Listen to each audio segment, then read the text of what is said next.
Hello friends, नमस्कार। स्वागत है आपका आपके अपने YouTube channel study with Premchand sir में।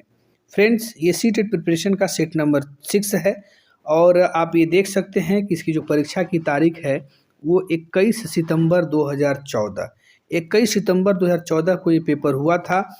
और ये जो है सीडीपी का बाल विकास एवं शिक्षा शास्त्र का प्रश्न है। और मैं आशा नहीं उम्मीद करता हूँ कि यदि आप इसे देखेंगे तो आपकी प्रैक्टिस अच्छी होगी और आप 30 में 30 नंबर लाने में सफल हो सकते हैं। तो फ्रेंड्स, आइए बिना लेट किए हुए हम लोग वीडियो को प्रारंभ करते हैं। लेकिन हाँ फ्रेंड्स, वीडियो प्रारंभ करने से पहले आपसे एक रिक्वेस्ट है कि यदि आप मेरे चैनल पे पहली बार विजिट कर रहे हैं तो चैनल को सब्सक्राइब करके बेल आइकन को भी प्रेस कर दीजिएगा, ताकि जैसे ही मैं इस प्रकार की वीडियो अपलोड करूं उसका नोटिफिकेशन आपको समय से मिल सके। और हाँ, लाइक ज़रूर कर दीजिएगा। आइए शुरू करते हैं प्रश्न संख्या 1 से। संज्ञानात्मक विकास निम्न में से किसके द्वारा समर्थित होता है? इसका सही जवाब होगा ऑप्शन नंबर 3, एक समृद्ध और विविधतापूर्ण वातावरण उपलब्ध कराना।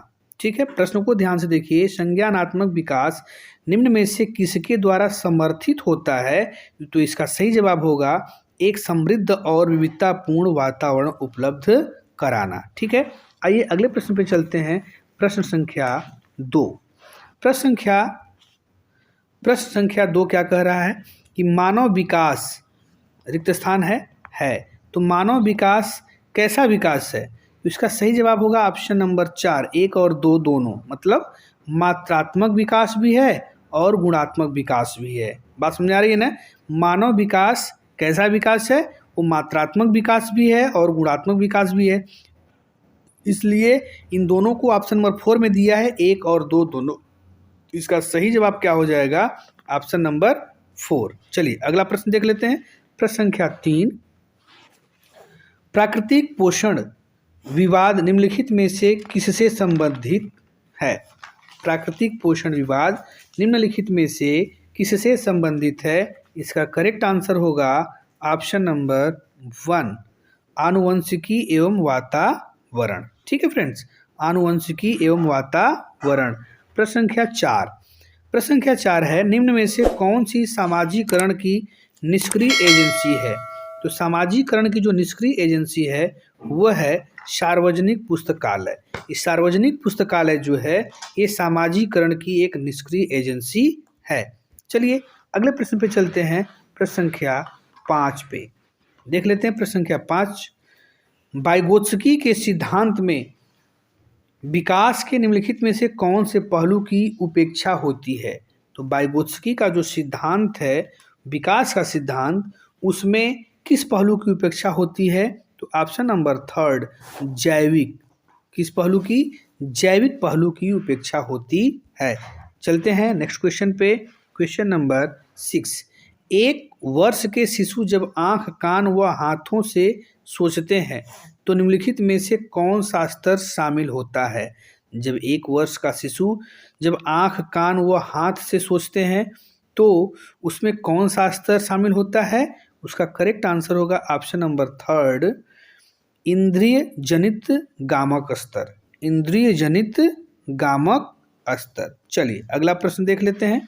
प्रश्न संख्या 7। प्रश्न संख्या 7 क्या कह रहा है? रिया कक्षा पिकनिक करने हेतु ऋषभ से सहमत नहीं है। वह सोचती है कि बहुमत के अनुकूल बनाने के लिए नियमों का संशोधन किया जा सकता है। यह सहपाठी विरोध पियाजे के अनुसार निम्नलिखित में से किससे संबंधित है? तो पियाजे के अनुसार ये जो संबंधित है वह है ऑप्शन नंबर 4, सहयोग की नैतिकता से। सहयोग की नैतिकता से यह संबंधित है। चलिए नेक्स्ट प्रश्न पे चलते हैं। प्रश्न संख्या 8। निम्नलिखित में से कौन सा स्टर्न वर्ग का बुद्धि का त्रिस्तरीय सिद्धांत का एक रूप है? याद रखेंगे, मोस्ट इंपॉर्टेंट क्वेश्चन है कि स्टर्न वर्ग का बुद्धि का त्रिस्तरीय जो सिद्धांत है वह व्यावहारिक बुद्धि से संबंधित है। व्यावहारिक बुद्धि। ओके, चलिए नेक्स्ट क्वेश्चन। Question number 9। किसने सबसे पहले बुद्धि परीक्षण का निर्माण किया? मोस्ट इंपॉर्टेंट क्वेश्चन है फ्रेंड्स कि किसने सबसे पहले बुद्धि परीक्षण का निर्माण किया, तो इसका करेक्ट आंसर होगा ऑप्शन नंबर 2 अल्फ्रेड बीने। बीने महोदय ने सबसे पहले बुद्धि परीक्षण का निर्माण किया। 110% मैं आपको गारंटी देता हूं कि ये प्रश्न बहुत ही इंपॉर्टेंट है। अगर इस बार एग्जाम में जा रहे हैं तो इसको तो अच्छे से लर्न ही कर लीजिए। खैर, इस सारे के सारे प्रश्न महत्वपूर्ण हैं क्योंकि परीक्षा में ही आए हुए हैं, परीक्षा के ही प्रश्न हैं। लेकिन जैसे ये होता है कि कभी पेपर देने जाते हैं तो किसी सेट से कोई प्रश्न उठा लेता है, किसी सेट से कोई प्रश्न उठा लेता है, तो ये मोस्ट इंपॉर्टेंट क्वेश्चन है।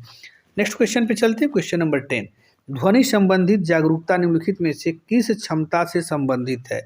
तो ध्वनि संबंधी जागरूकता जो है वह ध्वनि संरचना या चिंतन करना व उनमें हेर फेर करना से संबंधित है। ठीक है, ध्वनि संरचना या चिंतन करना, उनमें हेर फेर करना से संबंधित है। नेक्स्ट क्वेश्चन, क्वेश्चन नंबर 11, कक्षा कक्ष में जेंडर लिंग विभेद क्या है?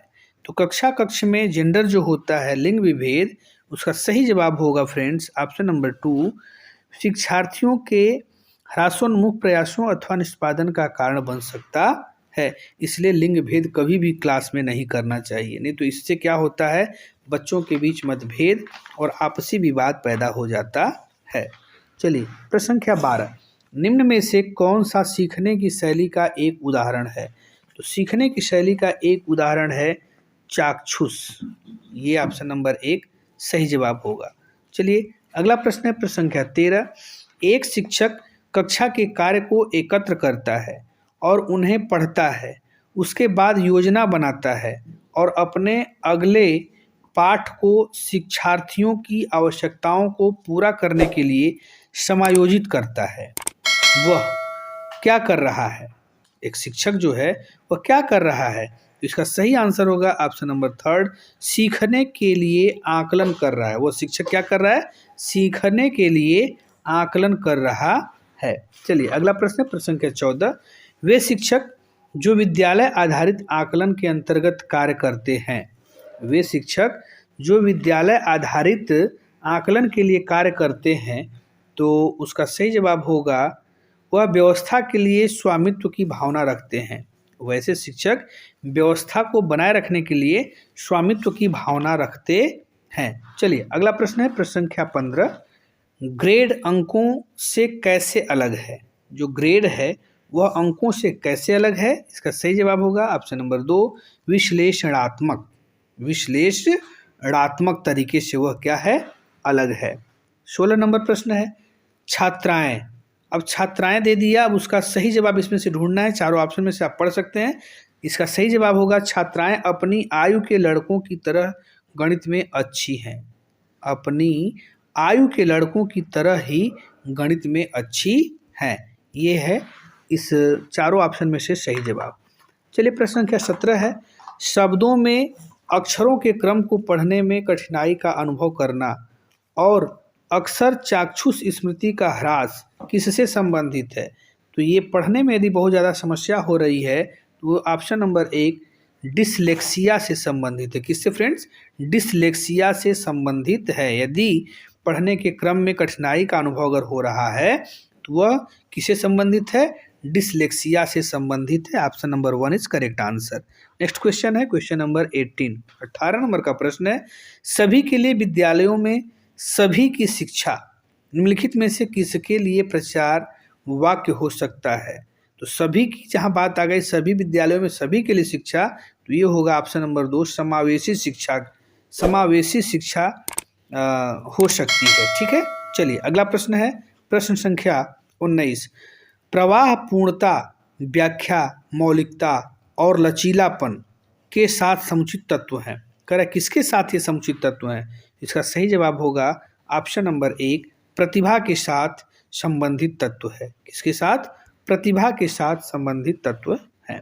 नेक्स्ट क्वेश्चन, क्वेश्चन नंबर 20, प्रतिभाशाली शिक्षार्थियों को से जुड़े प्रश्नों पर अधिक समस्या देने के लिए कहा जाता है। समस्या ने समय देने के लिए। कह रहा है प्रतिभाशाली शिक्षार्थियों को, ऑप्शन इसमें फिल करना है, से जुड़े प्रश्नों पर अधिक समय देने के लिए कहा जाता है। तो इसका करेक्ट आंसर होगा surgeon. Option number 3 is correct answer, surgeon. ठीक है, आइए प्रश्न संख्या 21 पे चलते हैं। 21 नंबर का प्रश्न देखेंगे। गणित में अधिक निर्योग्यता का आकलन निम्न में से किस परीक्षण द्वारा सर्वाधिक उचित तरीके से किया जा सकता है? किस विषय में? गणित में। इसका सही जवाब होगा निदानात्मक परीक्षण के द्वारा। किसके द्वारा? निदानात्मक परीक्षण के द्वारा गणित में अधिक निर्योग्यता जो है उसको सही किया जा सकता है। Next question, question number 22, 22 number का प्रश्न है, सिद्धांत चित्र रिक्त स्थान है के द्वारा नवीन अवधारणाओं की समझ बढ़ाते हैं। तो सिद्धांत चित्र जो है किसके द्वारा नवीन अवधारणाओं की समझ बढ़ाते हैं? तो option number 4 is correct answer. तर्कपूर्ण ढंग से सूचनाओं की व्यवस्थित करने की योग्यता को बढ़ाना।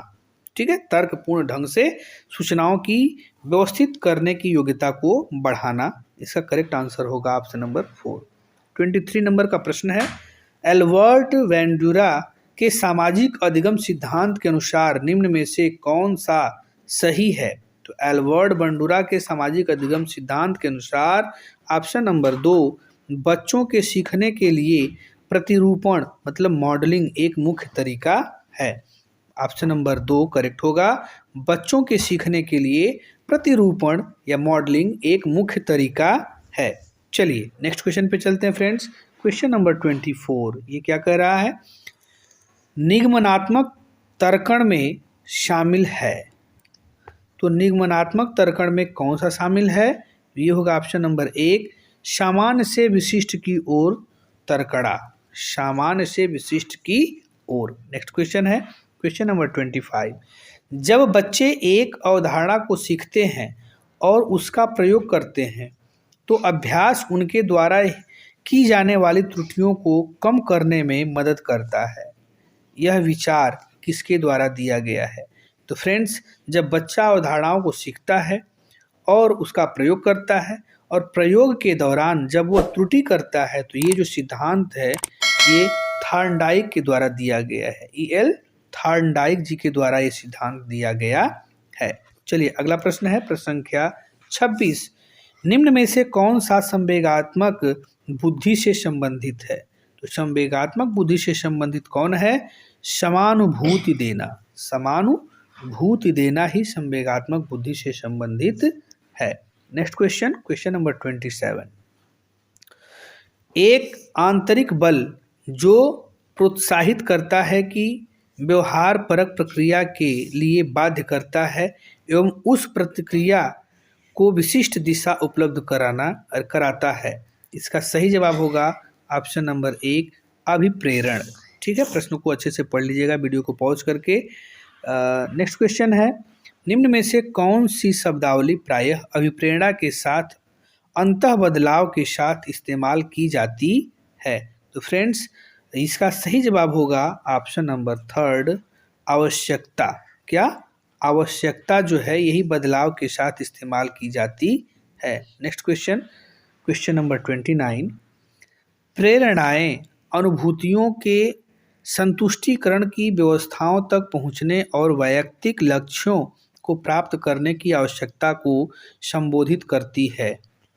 ठीक है, तो यही यहाँ पे फिल करना है, बताना है कि कौन सा इसमें से जो ऑप्शन है, कैसी प्रेरणाएं ये अनुभूतियों के संतुष्टिकरण की अवस्थाओं तक पहुँचने और वैयक्तिक लक्ष्यों को प्राप्त करने की आवश्यकताओं से संबोधित करती है।